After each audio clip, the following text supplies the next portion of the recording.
Jadi DP cerita kondisional aja ya. Saya mikirnya waktu itu cuma ngajak teman-teman ini mumpung Ramadan. Torang petampa bacerita. Alhamdulillah ya ketemu. Ini teman-teman lama semua. Selamat datang di podcast Teh Sulut. Alhamdulillah. Gimana kabar semua? Sehat ya? Alhamdulillah sehat.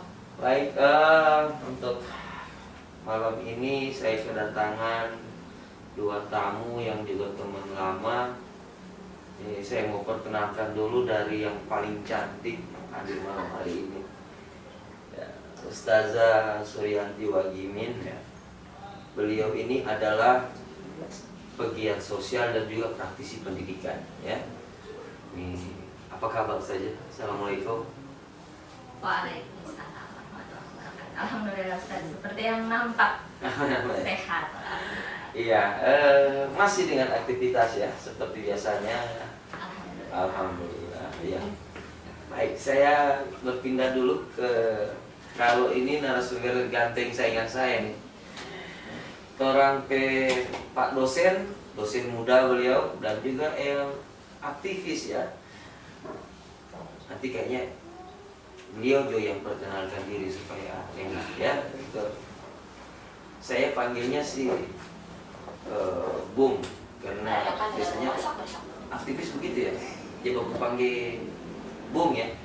Atau tergantung bungkusan atau panggil Mbak. Ya, Mbak. tergantung bungkusan mungkin juga tergantung. Assalamualaikum Pak Rahman ya. Waalaikumsalam. Nama lengkapnya apa sih Pak? Abdul Rahman. Oh, Abdul Rahman. Oh iya. Nih beliau dosen muda masih di IAIN ya. Aktivis kegiatan kemahasiswaan. Wah, kita bukan mahasiswa lagi, Ustaz. Oh gitu ya. Ya. Tapi saya lihat sebentar ada proses mau rilis produksi apa itu? Film apa? Iya. Jadi menyikapi konsep kampus merdeka belajar ini, Ustaz. Jadi mesti ada inovasi yang kita lakukan selaku dosen. Oh, terutama begitu. klien dosen muda. Oh iya, iya. Iya. Ini kan masih masuk generasi milenial loh sebenarnya. Lahir tahun berapa? Bukan lagi milenial, Ustaz ya. 84, Ustaz. 84. Oh, masih generasi Y atau Z ya, kira-kira. Tapi jiwanya milenial sih, saya tahunya begitu. Baik, kita temanya malam ini tentang ini kan kita dalam rangka menyambut Hari Pahlawan Nasional tanggal 10 November dan temanya kita malam ini akan bahas tentang nilai-nilai kepahlawanan ya di masa pandemi apalagi. Ini saya mungkin awali dari sama ustazah kita dulu ya, karena beliau ini setahu saya adalah pegiat sosial. Tapi yang saya mau tanya duluan ini, kira-kira kalau dengar kata pahlawan itu ya apa yang dapat pikir pertama kira-kira kan saja? Refleks berpikir ya. Iya. Kalau saya dengar, kalau kita nih, kita dengar kata pahlawan, yang pertama terserat itu adalah kontribusi. Kontribusi ya, kata kuncinya itu kan? Iya. Iya. Kayaknya kontribusi. Jadi kalau kalian tidak pernah berkontribusi, jangan merasa menjadi pahlawan. Oh iya, betul. Sekarang ini kayaknya musim banyak orang paku klaim. Iya benar. Ya kan? Paku klaim. Orang yang bikin, tapi dia yang mengaku. Ya, klasik sih. Begitu ya. Jadi kontribusi ya? Iya, kayaknya kontribusi. Jadi sekecil apapun kontribusi yang bisa kita berikan untuk membantu orang lain yang sedang kesusahan, kesulitan dan lain.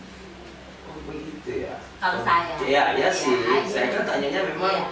dari pandangan pribadi saja ya seperti itu ya, kontribusi. Jadi bagaimana kita bisa memberi manfaat buat orang lain sekecil apapun itu nilai pahlawan, hero gitu ya.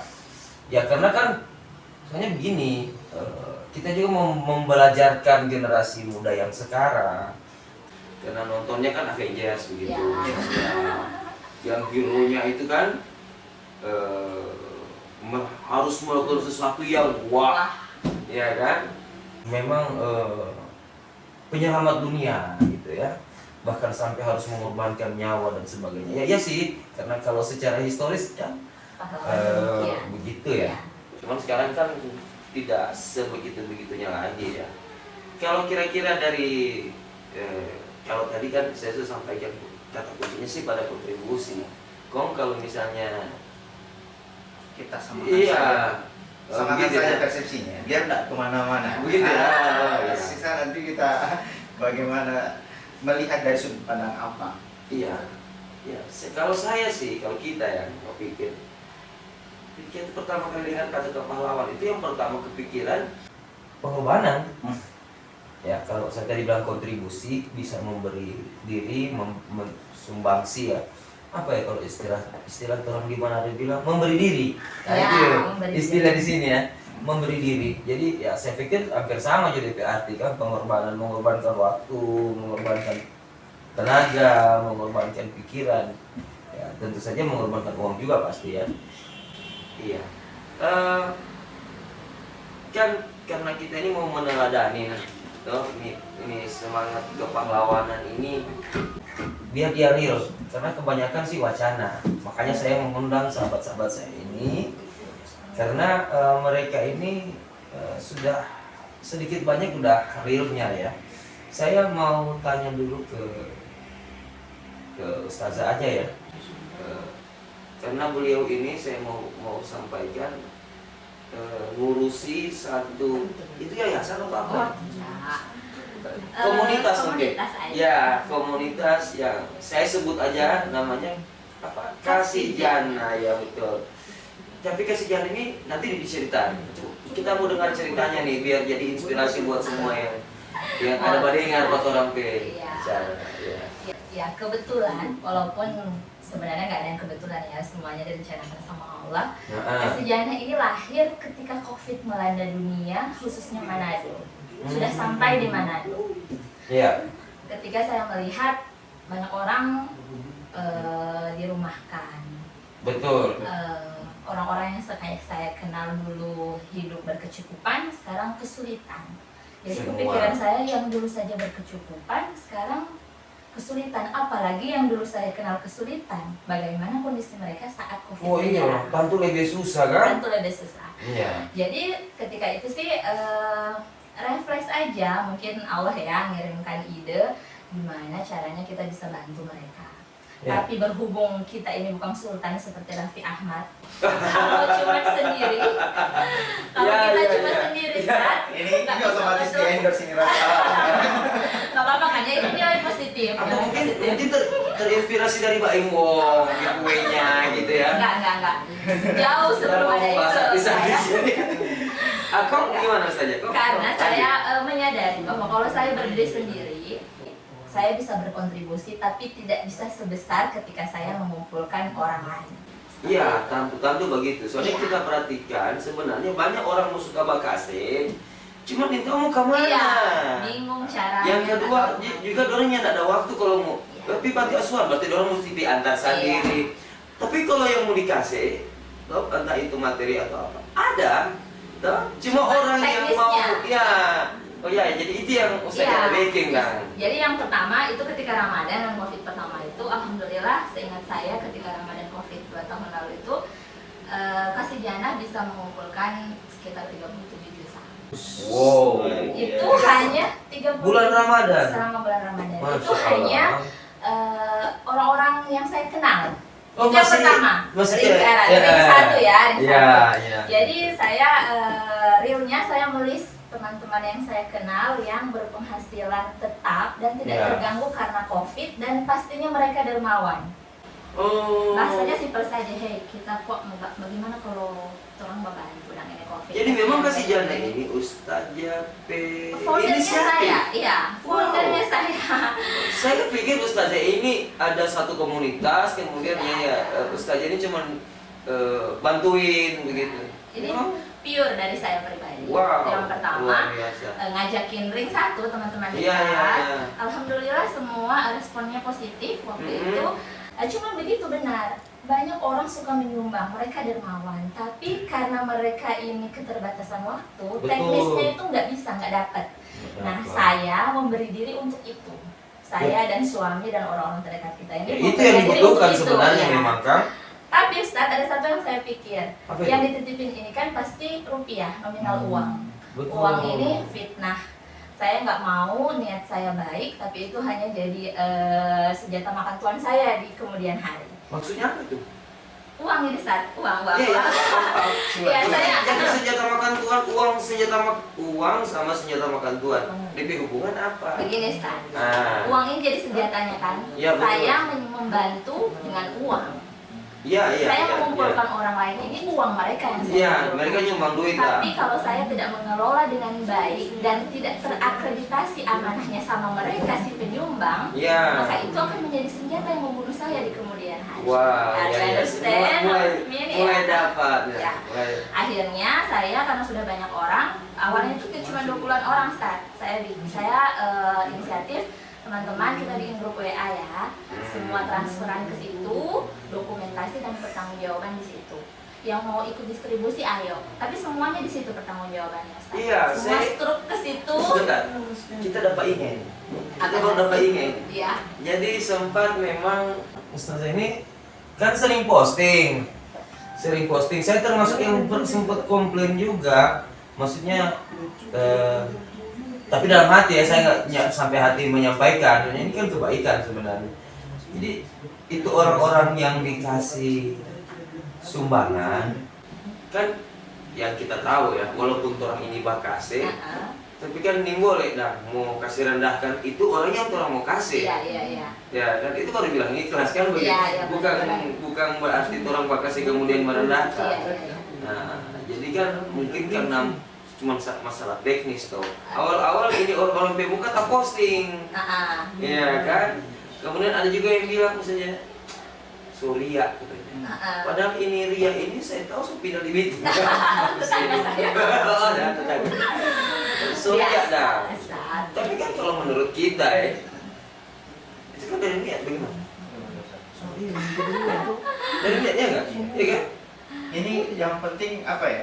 Tujuannya kita mungkin posting kegiatan itu supaya orang juga minimal berapa Menjadi kita motivasi, dan menjadi ya. motivasi Ya supaya jadi mereka- inspirasi Iya. ya.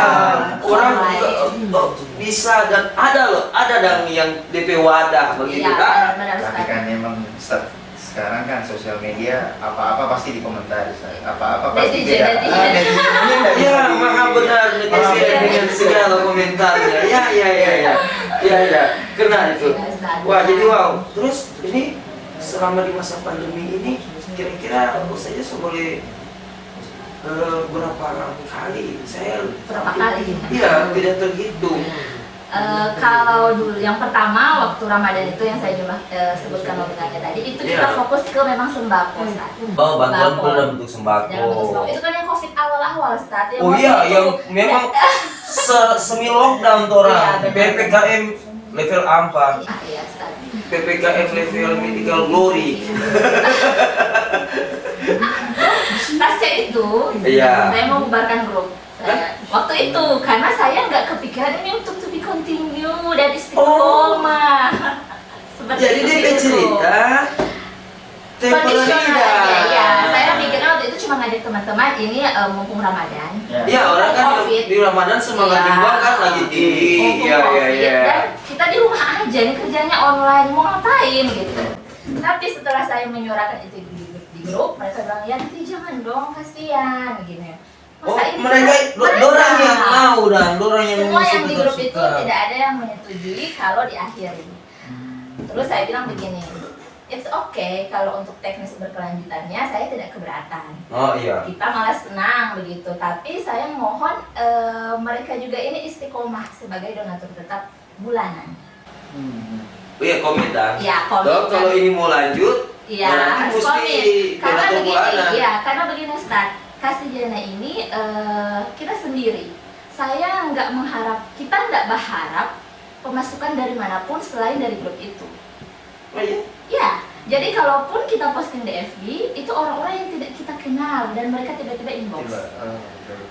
Ibu, saya boleh nitip, saya boleh nitip, saya boleh nitip. Oh iya, Orang di tidak FB. saya di FB, ya di FB. Ya. Nah, jadi maksudku kalau mereka juga komit, oke, saya lanjut karena saya ini tidak gedor-gedor pintu untuk minta sumbangan. Betul, Gitu. Jadi betul. saya mengajarkan, kita kasih ajar pada orang bahwa ini loh Islam. Kita tidak meminta-minta, kita tetap mulia dengan membantu orang lain. Iya. Jadi, Sepakat sih yang itu. you know Ustaz, apa tugasku tiap bulan? Ah, Setiap tanggal 1 di grup itu pakai emoticon toa-toa. iya. Assalamualaikum, selamat bulan baru teman-teman. Iya. Semangat gajian. Oh, Ayo kita luar biasa. berlomba-lomba ngirim bukti transfer Nah, di ini nih Dropshipping. dulu. Berarti sampai sekarang pun kalau ada orang mau donasi Iya, masih bisa. masih start. Jadi kita terus sampai sekarang ini cuman saya batasi, saya rubah tidak ke sembako lagi. Karena kalau sembako pertama waktunya teknisnya lebih ribet. Oh iya, komit dah. Ya, komit. Oh, kalau ini mau lanjut, Iya, berarti harus mesti komit. Karena mengatur begini, bulanan. ya, karena begini Ustaz. Kasejana ini kita sendiri. Saya nggak mengharap, kita nggak berharap pemasukan dari manapun selain dari grup itu. Oh iya? Ya, jadi kalaupun kita posting di FB, itu orang-orang yang tidak kita kenal dan mereka tiba-tiba inbox. Ibu, saya boleh nitip, saya boleh nitip, saya boleh nitip. Oh iya, Orang kalau di tidak FB. kita di FB, ya di FB. Iya. Nah, jadi maksudku kalau mereka juga komit, oke, saya lanjut karena saya ini tidak gedor-gedor pintu untuk minta sumbangan. Betul. Gitu. Jadi betul. saya mengajarkan, kita kasih ajar pada orang bahwa ini loh Islam. Kita tidak meminta-minta, kita tetap mulia dengan membantu orang lain. Iya. Jadi, Sepakat sih yang itu. you know Ustaz, apa tugasku tiap bulan? Ah, Setiap tanggal 1 di grup itu pakai emoticon toa-toa. Iya. Assalamualaikum, selamat bulan baru teman-teman. Iya. Semangat gajian. Oh, Ayo kita luar biasa. berlomba-lomba ngirim bukti transfer Nah, di ini nih Dropshipping. dulu.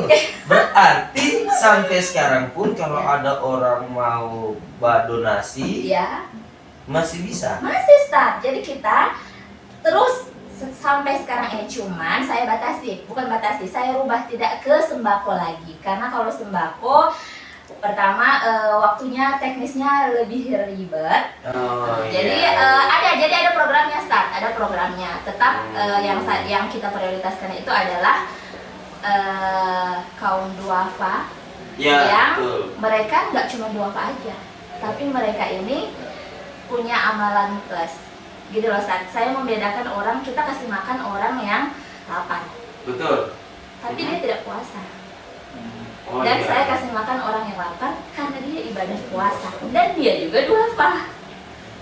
Iya. Oke. Jadi saya kerucutkan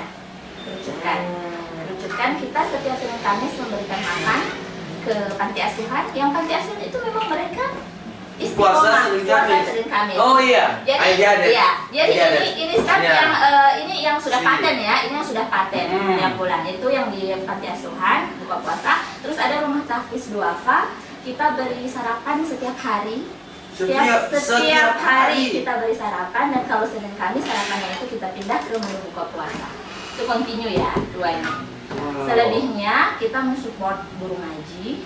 Oke. Guru ngaji yang Dalam bentuk apa, Sob? uang.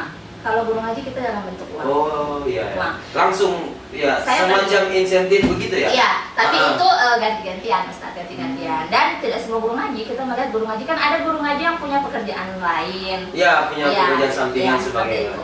Terus ada juga yang kondisional, Ustaz. Misalnya di grup, kita buka kesempatan semua di grup itu. Jadi mereka boleh kasih info. Yanti di sini ada duafa meninggal, tidak ada siapapun, kain kafan pun nggak ada. Oh, Oke, kasihan. transfer, gampang aja. Jadi semua di situ yang memberi, kalian boleh mengusulkan siapapun, yang penting layak. Iya. Tentu itu DP. Iya, jadi Skala prioritas kan, benar. kan? Iya. Yap. Jadi kesejahteraan ini Setuju. punya kita. Kalau kita semuanya sepakat di grup, di luar sana mau komentari apapun itu serah kalian, bukan uang kalian. Oke. Ini luar biasa nih, nanti berarti di akhir Torong Baca Cerita ini Ustazah mesti kasih tahu Iya, kalau ada yang mau suka berlima boleh. mau ke mana. Ya kan? Boleh. Ini bukan jadi ya nanti saya mau minta tanggapan dari Pak dosen nih. Soalnya kalau menurut kita dah kadang-kadang kan ada orang ketika ditawari untuk nyumbang-nyumbang begini terus jadi beban. Padahal kalau kita pandangan adalah ya kita orang masih dikasih kesempatan untuk dikasih kesempatan buat nyumbang. Ya. Karena ini kan bukan sesuatu yang dipaksakan, tidak bersifat wajib macam zakat kan begitu. Dan sebenarnya mestinya dilihatnya ini orang lagi dikasih kesempatan buat nyumbang. Saya pernah dengar sih ceritanya. Ini dosen IAIN loh, jadi beliau paham nih pasti. Akan datang katanya satu masa di mana di saat itu nggak ada orang yang menerima sumbangan lagi di akhir zaman, dan katanya gitu orang ini akhir zaman loh begitu. Nah gimana itu Pak Dosen pikiran? Kalau saya sih pandangannya seperti itu. Setuju nggak? Kalau terkait dengan sumbangan, kalau bicara ikhlas, wah ini sebenarnya yang susah diukur sekarang ya. Ya pasti. Ini yang susah diukur. Kemudian kalau kita berbicara tentang tadi zaman dan hari itu orang tidak ada lagi yang menyumbang. Saya rasa arahnya ke sana, tidak ada yang mau menerima, dan bahkan yang mau menyumbang kemana itu pasti akan ditolak. Iya. Arahnya sudah ke sana karena kalau kita melihat dunia usaha, orang semua mau punya usaha, semua merasa mampu. Iya. Dan bahkan sekarang kalau kita berbicara miskin kaya ini, orang tidak mau lagi disebut miskin. Iya. Ya, seperti Iya. itu. Nah, situasi ini mungkin akan membawa kita pada apa yang Ustaz sampaikan tadi, bahwa di akhir zaman semua orang tidak tahu. Ya, saya juga khawatir sih sebenarnya kalau itu kejadian di mana tuh orang mau bakasi, tapi saya nggak ada yang nggak terima. Iya kan? Tapi saya sih masih melihat kita orang di Indonesia apalagi. Ini mana yang mau bilang? Tapi budaya orang Indonesia ini menyumbang ini tinggi sekali, Ustaz. Iya. Sampai-sampai informasi terakhir kan data 988 itu tangkap loh, Ustaz. Kotak amal yang ditengarai mengarah ke terorisme itu kan. Iya. Itu bukti, salah satu bukti bahwa orang Semangat Indonesia nyumbang. nyumbangnya tinggi sekali, apalagi masa pandemi. Iya. Tapi di sisi lain, nah ini fenomena juga nih. Di sisi lain, banyak di antara kita ini tadi semangat nyumbangnya ya. Saya mau melihat dari sisi yang sebelah. Semangat miskinnya tinggi juga. Tiba-tiba ada surat keterangan miskin aja Ya, gitu ya. begitu. Ini mungkin karena pengaruh.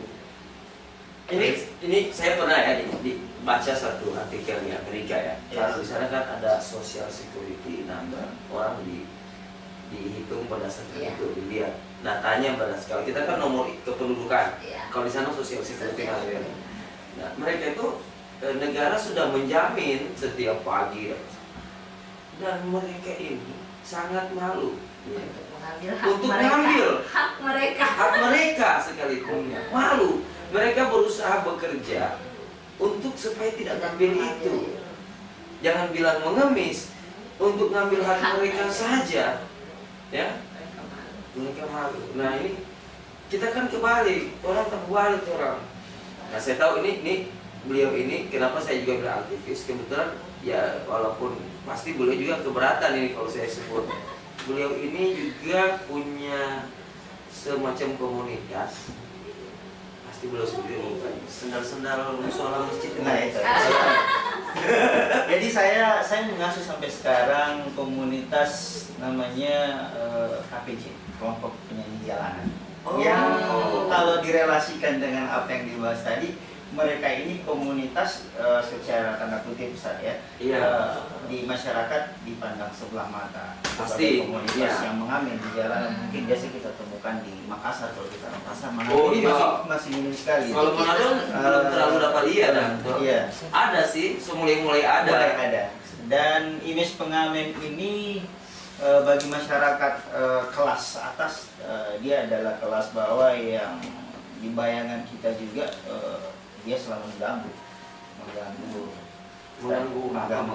saat kita makan. Oh iya. Atau mungkin di lampu bikin merah, nyaman. Tapi komunitas yang saya dampingi ini komunitas yang jalanan yang teredukasi. Jadi saya sejak tahun 2012 menjadi konsultan mereka, mengedukasi mereka, bahkan sekarang sudah punya rumah baca, sudah membangun CV, Gimana mau? CV komanditan. Jadi berawal dari mereka pusing, kami harus ngapain supaya kami punya kelas, punya posisi di masyarakat. Iya. Selain karena image-nya memang jelek, saya bilang, ayo kita mengedukasi masyarakat dengan tetap di jalanan, tapi kita tunjukkan bahwa kita musisi yang layak untuk dibayar. Profesional. Iya. Maksudnya kan tapi kebanyakan teman-teman lain masih dengan gadget. nah ini buat didengar buat semua ini biar paham ya.